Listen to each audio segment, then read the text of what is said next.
stole his first term as president.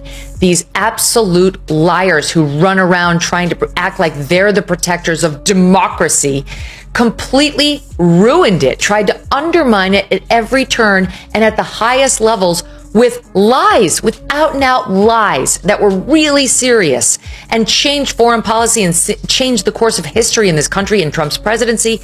And there must be accountability. There has to be actual criminal accountability for those who lied. And I can't wait to see this administration do it.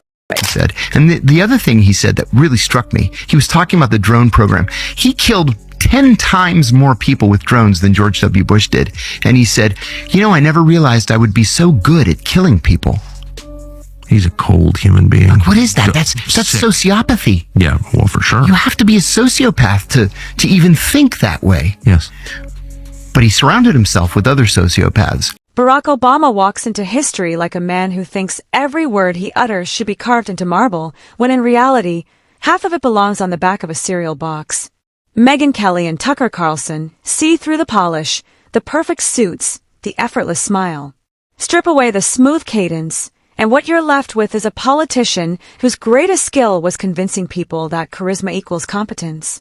Obama is the only man alive who could sell you a promise, hand you a speech instead, and walk away acting like he just gave you a mansion.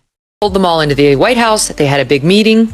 And then literally the next day, they were like, Russia interfered to help Trump, and leaked it to all the reporters, Washington Post. And the suggestion is that Obama turned to them and said, I'm not having a report coming out of you guys saying that they didn't interfere. Our whole narrative is that Hillary would have won had it not been for the Russians. Now give me a report that says that. That's the implication. And now that he's a Netflix producer, along with his 8-adult wife, Michelle, he's producing more racial division. The latest is called Leave the World Behind. It's a fictional thriller about the collapse of technology and what humans would do with no phones or computers. The movie follows a family on vacation at a rental house, and one night they're visited by a father and a daughter who show up seeking shelter. They say their phones no longer work and they need a place to stay. So immediately the white family, because they're evil, that's encoded in their DNA, of course, is suspicious of the visitors because they're... If you're enjoying this video, make sure to subscribe to the channel and hit the bell icon so you never miss future content. Megyn Kelly doesn't hold back when it comes to exposing Obama's obsession with himself. This is a man who preaches unity while quietly dividing, who sells hope while hoarding power, and who never passes up an opportunity to remind the world how historic he is. He practically trademarked the word hope, then spent 8 years delivering bureaucratic gridlock, endless celebrity photo ops, and a steady stream of drone strikes. Obama's greatest accomplishment wasn't policy, it was convincing millions that a teleprompter could double as a moral compass. That intelligence community assessment of January 17 was set to downplay Russian interference in the 16 election. And then after a meeting with Obama and the top intelligence community officials, or at Obama's direction at least, the intelligence community did a complete 180 and played up Russian interference instead of playing it down. And we learned. Tucker Carlson roasts Obama as the political version of an Apple product launch, slick presentation, shiny packaging, and overhyped promises of revolution. But once you open the box, it's just the same old overpriced device with a fresh coat of marketing gloss.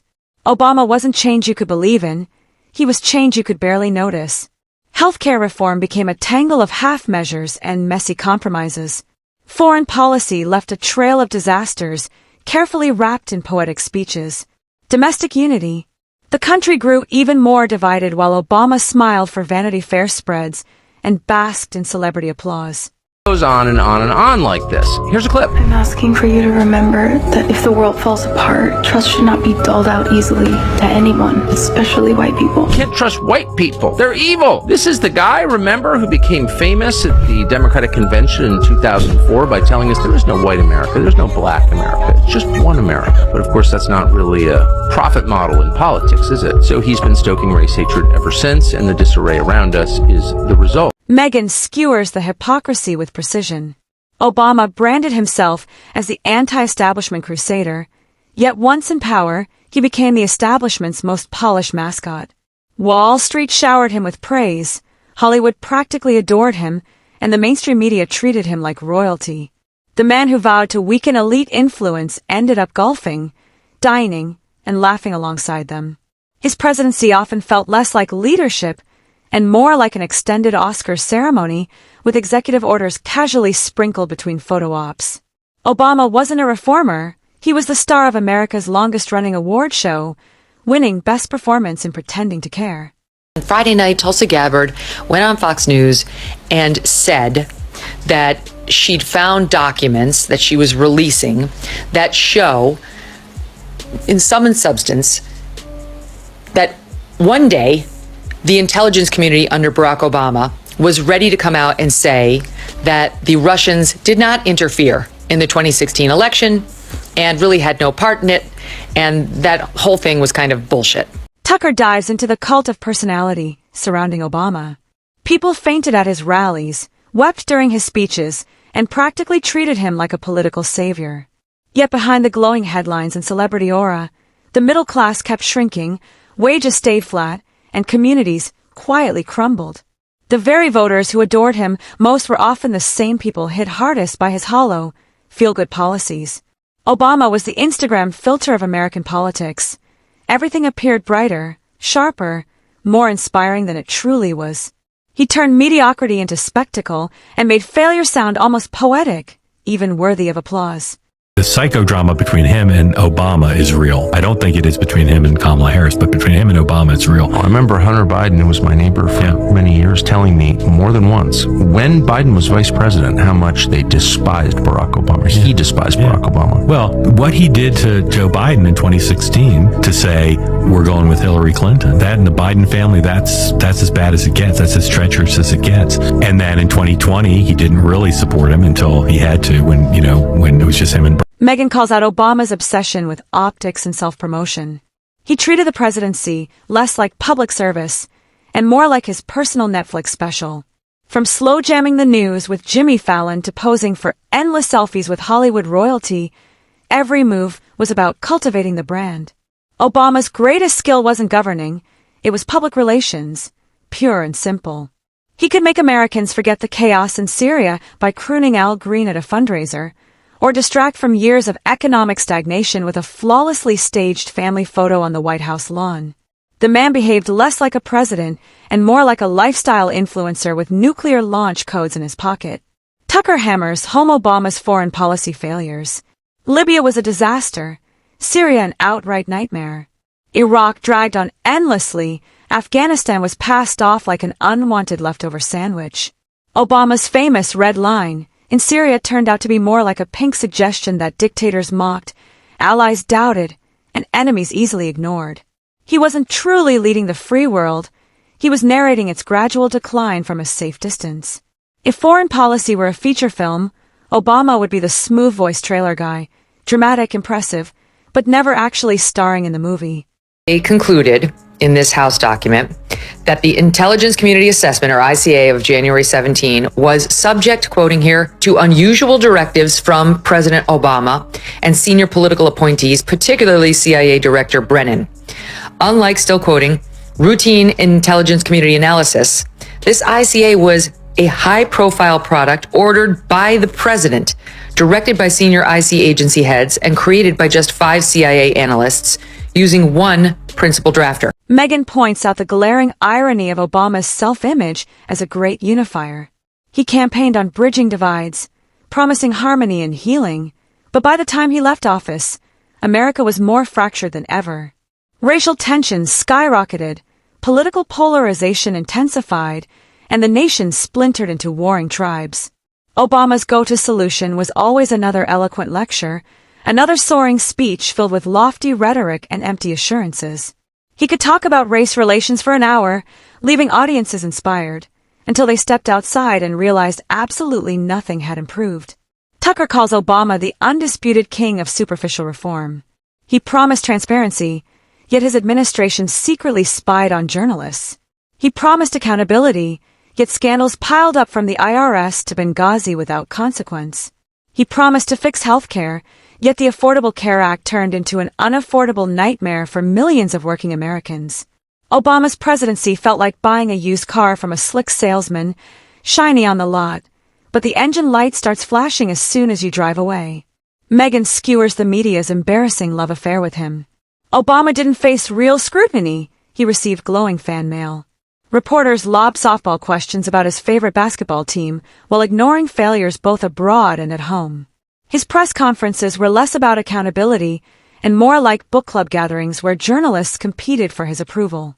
The free press transformed into his personal fan club, and Obama exploited it skillfully to polish his image while the country stumbled through a weak economic recovery, endless foreign wars, and growing distrust in American institutions.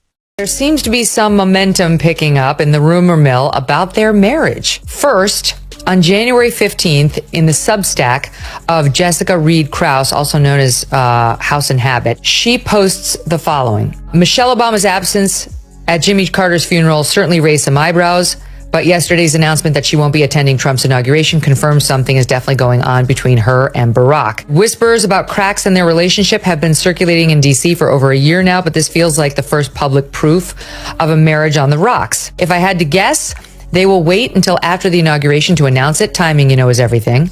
And yet the story doesn't end there. For months, I've heard Jennifer Aniston's name tied to Barack. Then Jessica Tucker goes after Obama's towering ego.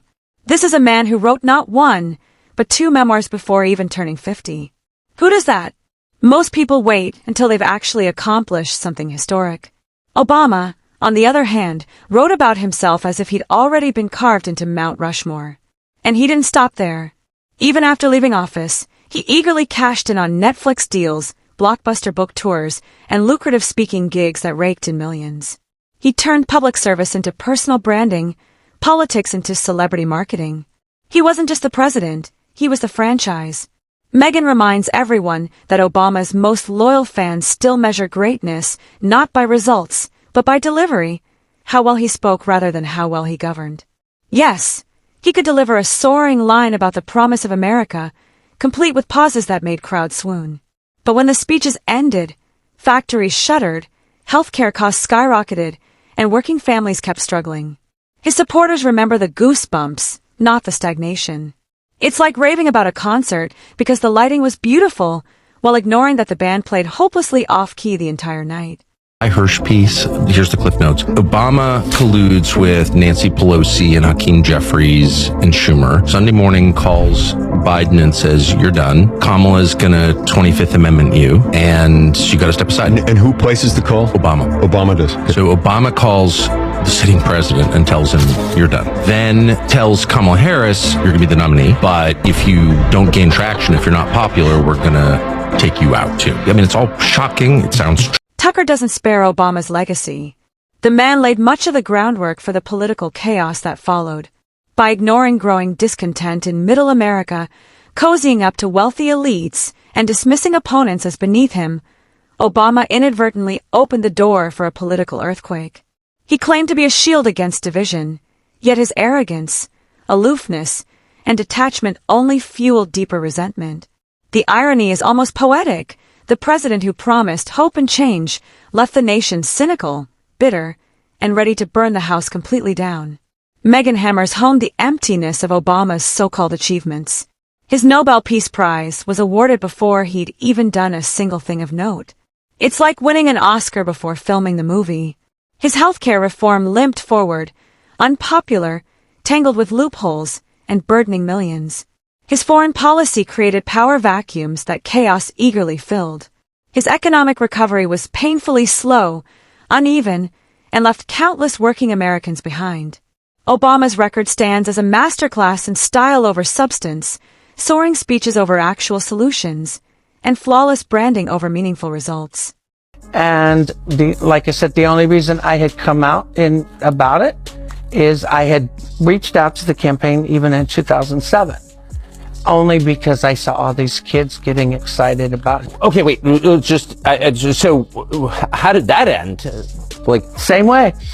So, you get off, you finish smoking, you leave. Thanks, bye? Mm-hmm. Huh. What did you think of him? I thought it was interesting. Tucker Carlson doesn't mince words. Obama's greatest skill wasn't leadership, it was persuading Americans to mistake elegance for effectiveness. He played the role of the cool professor everyone adored, yet when the real exams arrived, almost no one passed. He projected an image of competence while, beneath the surface, the machinery of government quietly rusted away. Obama turned the nation into a place convinced it was charging forward, while in truth it was standing perfectly still. Megyn Kelly lands the final blow. The myth of Obama was crafted entirely from personality, not measurable performance. Strip away the soaring speeches, the glamour, the media's relentless adoration, and what's left is a legacy riddled with failure, neglect, and missed opportunities. He wasn't America's savior, he was its premier salesman of illusions. The saddest part is that millions still cling to the memory of his words, pretending his policies didn't leave real damage behind. Together, Kelly and Carlson make one thing clear: history won't be deceived by a teleprompter and a smile. Obama can write memoirs, ink lucrative Netflix deals, and bask endlessly in celebrity worship, but none of it alters reality. He was the master of appearances, the emperor of empty rhetoric, the politician who convinced people that eloquence alone could build a nation. His legacy is not true greatness, it's the glittering illusion of greatness, exposed under the harsh spotlight of time and reality. Now, of course, it wasn't what they presented it as. It wasn't like a grassroots campaign. He was approved of by the powers that be. He didn't just happen to, as a junior senator, get like a primetime speaking slot in 2004 where he gave that speech. He wasn't even a senator yet. Was he a state senator still at the time? That's when I first met Barack Obama. Yeah. Walking down the street, smoking a cigarette in Boston on my way to dinner at the Palm. I'll never forget it. And I met him and Jesse Jackson Jr. They pulled over to say hi to me. Really? I'd never heard his name, and I covered politics for a living. Right. And he gave the keynote at the end of that week. That was Sunday night. He spoke on Thursday. And yeah, he was... What makes the roast sting even harder is how Barack's carefully polished public image collapses under the weight of his own glaring contradictions. Megyn Kelly highlights that he claimed to be a transformational figure, yet left behind policies so weak and half-baked that the very people he promised to uplift were still waiting for meaningful change long after he left office. Tucker sharpens the critique further by pointing out that Barack's speeches sound poetic only until you realize they're mostly empty calories, beautifully plated rhetoric with no real nutritional value for the country. They shred his obsession with being adored. Barack wasn't content with simply being a two-term president. He needed to be remembered as the moral compass of the world, as if every nation sat cross-legged in a classroom, eagerly awaiting his lecture. But history remembers something different. Drone strikes delivered with a smile, healthcare programs that confused more than they helped, and a legacy that slipped through his fingers far faster than his multi-million-dollar memoir deals could catch it. The roast doesn't let up on his personal brand either. Barack markets himself like a lifestyle influencer who stumbled into politics, leveraging Spotify deals, Netflix shows, and speaking fees. He's a walking commercial for monetizing nostalgia. Tucker and Megyn point out the absurdity of the man who once scolded Wall Street greed, now cashing checks far larger than the bankers he condemned. It's hypocrisy gift-wrapped in charisma, polished and delivered with a dazzling smile. Who was running CIA under Obama, was confronted by a CIA officer about the flaws in the dossier. The guy was like, dude, we can't rely on this. We can't use this to say there was aspiration to help Trump. We shouldn't be sticking it in the annex to our report, or relying on it in any way. This needs to come out. It's fatally flawed. Brennan allegedly said, quote, yes, but doesn't it ring true? Holy cow. In the room, there's a knock on the door. I open the door and he's standing there. And he's standing there with more Coke, and he comes in, and it was just like a quick, rehash or rerun from the night before. Exact same program. Exact same program. Was he smoking again? Yep. So Barack Obama smokes crack and then you perform. And then comes the sharpest blow, Barack's relentless clinging to influence long after leaving office. Rather than stepping back with dignity like most former presidents, he lingers in the shadows, nudging policies, whispering in powerful ears, and doing everything he can to keep the spotlight orbiting him. Megyn Kelly and Tucker Carlson dismantle this behavior as nothing more than desperation masquerading as leadership. He doesn't want to lead. He wants to control the narrative, ensuring his carefully curated image never fades. Barack frames himself as relatable and down-to-earth, yet his lifestyle screams elitism, lavish vacations, sprawling estates, luxury after luxury, all while lecturing ordinary Americans to cut back, recycle more, and accept less. It's hypocrisy served with a polished smile, and the roast ensures no one misses it. By the end, the picture is brutally clear. Barack Obama isn't the flawless cultural icon his supporters desperately hope for, nor the transformative leader he promised during campaign rallies brimming with lofty slogans and empty assurances. Behind the slick smile and choreographed appearances lies a fragile legacy that crumbles under scrutiny. Kelly and Carlson don't just poke holes in the myth, they strip it bare, exposing a man desperate to appear larger than history itself. Ultimately, history may well remember him as the politician who perfected branding while fumbling the very change he once vowed to deliver.